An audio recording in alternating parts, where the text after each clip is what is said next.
From our State House studio in Montgomery, I'm Todd Stacy. Welcome to Capitol Journal. We are entering the second week of the Alabama Legislature's 2025 regular session. I'll be sitting down with State Finance Director Bill Poole a little later in the show to talk in depth about budgets, education progress, and the state of innovation. More on the session getting back started here in just a bit. But first, news from Washington that could have a big impact here in the state of Alabama. President Donald Trump announced over the weekend a plan to impose a 25% tariff on steel and aluminum imports. It's a move that could have major implications for industries in Alabama, including the massive auto industry and the construction industry. With major manufacturers like Mercedes, Honda, Hyundai, Toyota, and Mazda relying heavily on aluminum and steel to build vehicles, higher costs could impact everything from production schedules to vehicle pricing for consumers. Trump said the tariffs are meant to boost American steel production and protect domestic suppliers. But automakers warn they could drive up expenses, force supply chain adjustments, or even future expansion plans here in the state. Many manufacturing and construction companies source steel and aluminum internationally to keep costs competitive. But that might not be the whole story. Trump has previously used the threat of tariffs to negotiate with countries and foreign leaders on other matters, not intending them to go into effect. Okay, back here at the State House, it is shaping up to be a busy week in the Alabama Senate as lawmakers already have a backlog of bills waiting for their chance on the floor. Senators are expected to take up a number of sunset bills that have already passed the House, along with a series of appointments that require confirmation. The Senate could also consider multiple bills related to Veterans Affairs. One key proposal would change how the Commissioner of the Alabama Department of Veterans Affairs is appointed, shifting the role to a cabinet-level position under the governor's authority. Currently, that position is selected by the 17-member Board of Veterans Affairs and is not in the governor's cabinet. Lawmakers are set to debate the potential impact of that change, as well as other measures aimed at supporting veterans. Senate President Pro Tem Garland Gudger said veterans legislation is a priority for him this session. A lot of sunset bills that already came up from the House that we got to go ahead and start on. We're going to have over 100 confirmations. So some of just the bills that we have to get through operations, we're going to be focusing on that, but we'll be focusing on a lot of the veterans bills next week. I think, first of all, everybody on this floor right here in this Senate chambers loves and admires and are thankful for the veterans that we have, number one, and we would not be here and have our freedom without them. So everyone in here knows that. Number two, there are plenty of boards where all of the appointments go to one place or the other, and there have been differing opinions, just like we saw today. The key for us is making sure that we talk back and forth about it so that we can compromise and negotiate what is best for the people of Alabama. So as those bills come up, especially the veterans bills that we'll be talking about next week, that's something that we're going to be talking about. But I hate to speak for everybody on that floor because that bill hasn't come up, and when the bill comes up, I'll let my constituents talk about it at the mic. We do expect a public hearing on those Veterans Affairs bills in the House on Wednesday. Let's take a look at what else to expect from the House this week. We know that the Speaker and his legislative leadership team are eager to get started on their crime legislation, which we expect to be in committee on Wednesday. At the moment, that is a bipartisan package of legislation that helps fund crime suppression units and bans Glock switches that can turn ordinary guns effectively into machine guns. We could also see movement on the package of immigration bills that were introduced last week, attempting to line up state government and enforcement policies with the more aggressive approach the Trump administration is taking toward the deportation of illegal aliens. With so much focus these days on two major Alabama infrastructure projects, expanding Interstate 65 and the Mobile River Bridge and Bayway project, lawmakers in West Alabama are reminding their colleagues about following through on the state's commitment to the Highway 43 corridor in West Alabama. State Representative A.J. McCampbell said rural Alabama needs infrastructure investments too. I believe it is our duty as state legislators to do everything we can to understand the economic struggles and anxieties facing the people we are elected to serve. It's our responsibility to be prudent with your hard-earned tax dollars. But it is equally important that we invest in creating opportunities that will spur future economic growth for generations to come. A great example of this type of investment is the work that is being done on the 4-lane highway construction on Highway 43 and 69, connecting Tuscaloosa with Mobile. Real quick before we go to break, this isn't a sports show, but we have to acknowledge what this state is doing in college basketball. The latest Associated Press Top 25 poll was released this afternoon, and it has Auburn and Alabama ranked 1 and 2 in the nation. In fact, they are just within a hair of each other in terms of votes.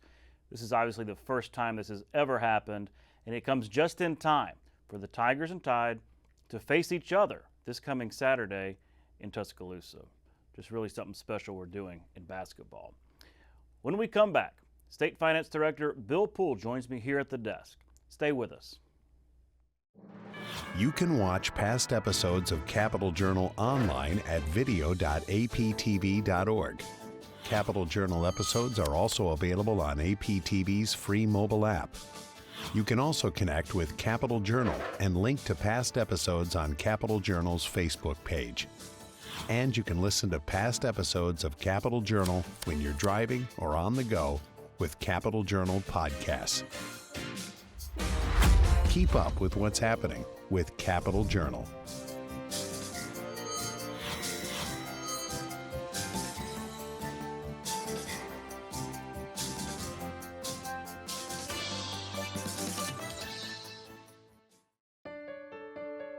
APT is Alabama's storyteller. Stories of Alabama history.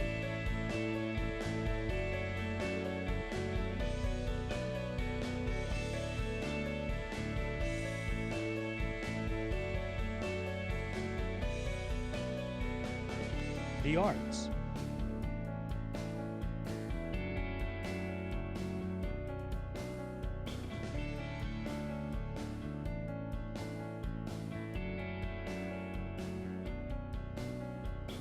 Alabama music.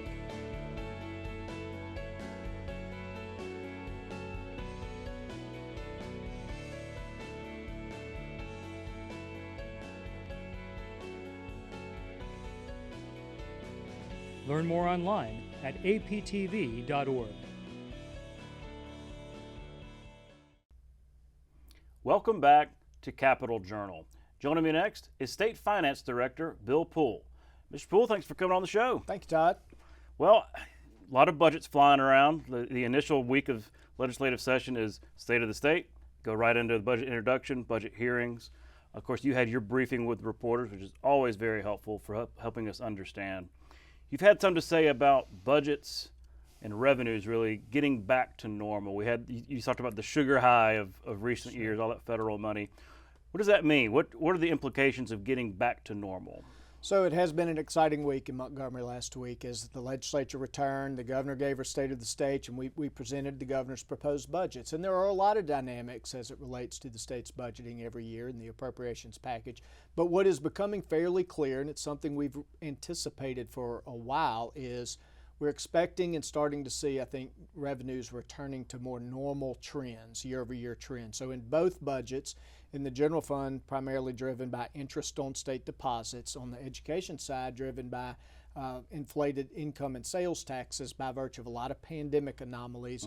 We've seen these very unusual and abnormal spikes in revenue into both budgets. We're seeing that top off and starting to trend back down. So, for instance, in the next fiscal year, we are actually predicting that revenues will decrease very slightly in the general fund and be very, very flat in the education budget. So here again, that's more of a normal revenue cycle. We've been in unusual times, and so I think we're going to see that return to some normal. You mentioned the general fund. I want to go a little deeper in on that because you're right. Interest rates are up, and that means that's a bummer if you're buying a house or buying a car, but if you actually are investing like the state is with those bond monies, it can mean more revenue. Talk about how that works for the general fund. So within the context of the general fund, if you think about it, we talk a lot about general fund revenues don't grow very quickly. They're less volatile than the education revenues, but they're also very much more static and sticky in terms of the growth revenue. Well, over the last few years, two things have happened that have created a bit of anomaly on the general fund side. One is with the pandemic and a lot of pandemic cash coming into the state treasury held until dispersed, and we still have some in the state treasury to be dispersed. It's been obligated, but it hasn't paid out yet. And then some other funds that have held higher than normal balances in the state treasury. Couple that with interest rates spiked all of a sudden over the last couple of years. So interest earned that the state has held on state deposits has increased dramatically. So in prior years, that would typically be, and I won't get this exactly right, $30 million a year, $20 million a year of interest income. Over the last few fiscal years, it's been a couple $100 million of interest on those state deposits. So that has kind of turbocharged our revenue in its totality into the general fund. So we've had the ability to make some investments in the general fund over the last couple of years, and I think some good investments. But what's going to be important is as we see those treasury balances draw down over the next 12 and 18 months, which we know will substantially happen. Exactly the timing we don't know. As we see interest rates, they tick down a little bit. What's going to happen with them, I think, is anybody's speculative kind of idea right now. But we know as those balances come down, we'll see that revenue stream into the general fund reduce. So it's going to be very, very critical that we prepare the general fund, its recipient beneficiary agencies for that normalization, because we could find ourselves in a difficult position if we're not careful as it relates to the general fund in the out years. Kind of same holds true for the education budget, just different revenue streams as those kind of taper and get back to historical norms as well.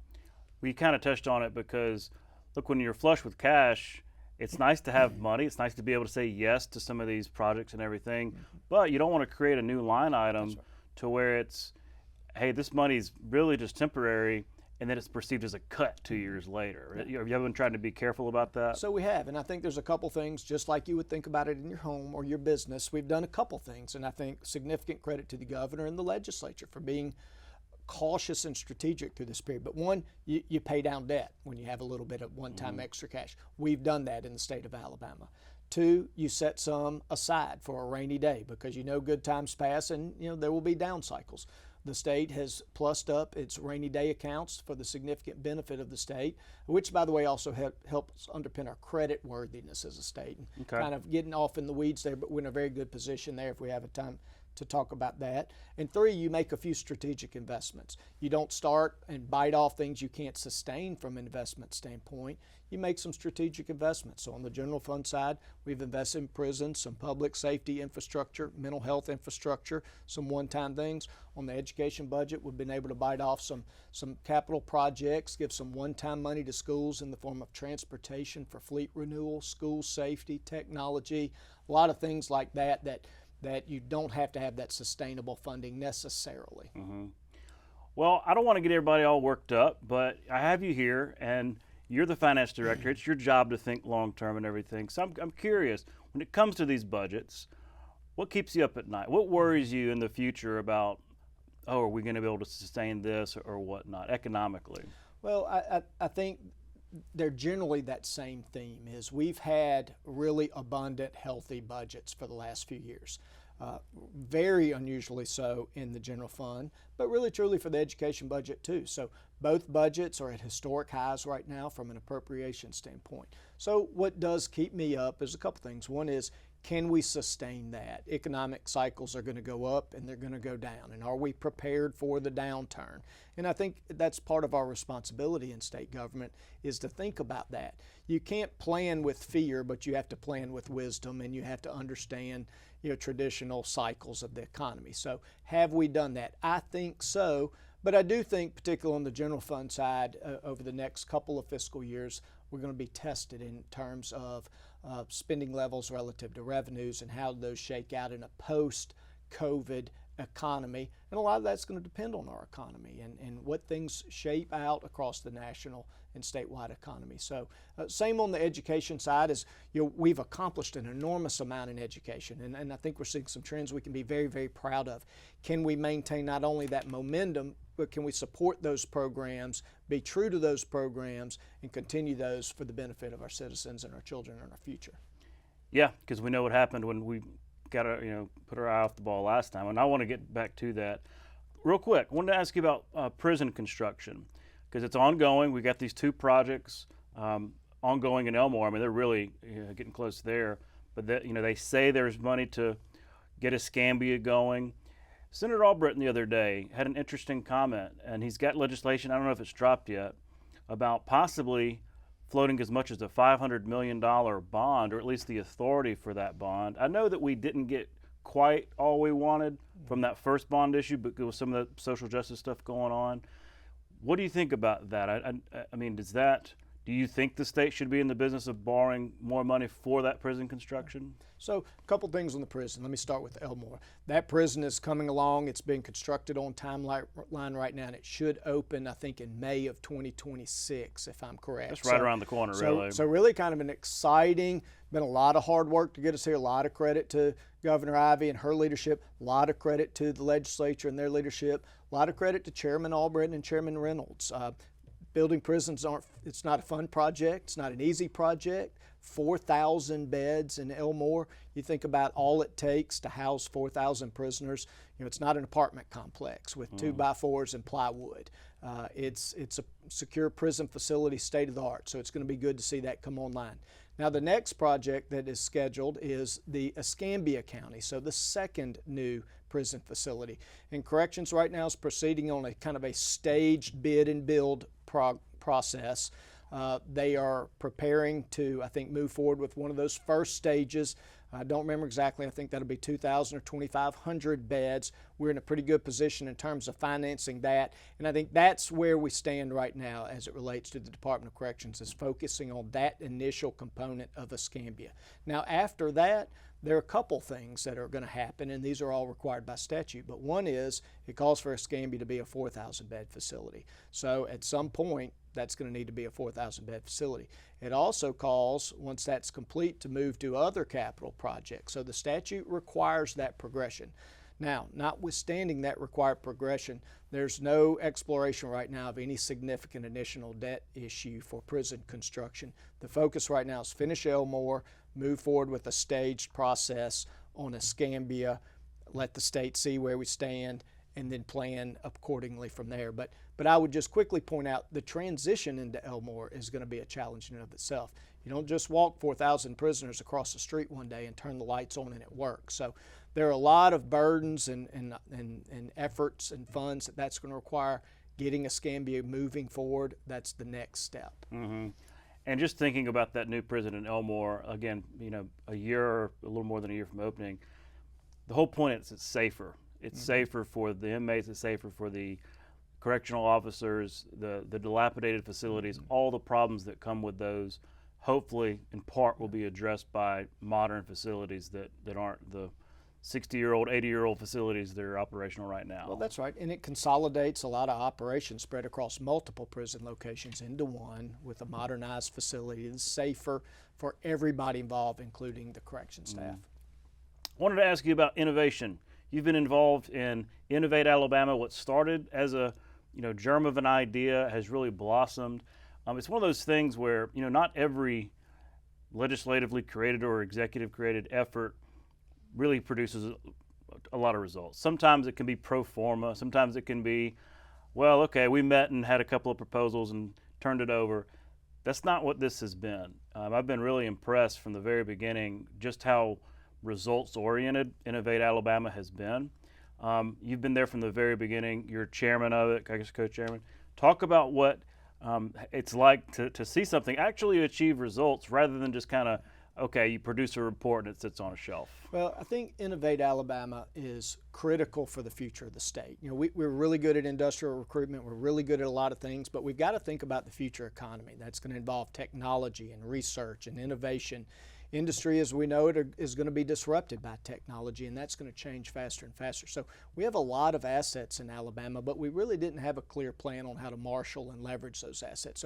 So Innovate Alabama really fills that void, and it is a true public-private partnership, which is fairly unique in states generally. We have a remarkable board with private sector leaders coupled with public sector leaders that are policy makers, but it's really focused on three things. One is access to capital. We know that our startups and our technology companies struggle with access to capital, so setting up opportunities to bring in outside capital, and I think that's important to note. We want to attract outside capital into the state to invest in our companies, small, big, large, but in our innovation companies. Two, talent retention and recruitment. We have a lot of brilliant college graduates, workers, adults, whomever they may be. We need to keep them in Alabama. We need to have jobs of the future for them. We need to have opportunities for them, and we need to recruit talent. Talent's the name of the game, whether it's football or economic development. You've got to have it, or basketball, I should say, these days, right, in Alabama. Number one and number two. That's right, pretty impressive. So talent, and then third, leveraging our quality of life in Alabama. And I think that's something we take for granted sometimes in Alabama, but we have a wonderful quality of life. We have wonderful outdoor recreation opportunities. Leveraging all of those to facilitate economic development and growth in Alabama is really important. So Innovate Alabama is really still a very young entity that has produced enormous results, and those are going to multiply substantially each year that organization continues to work.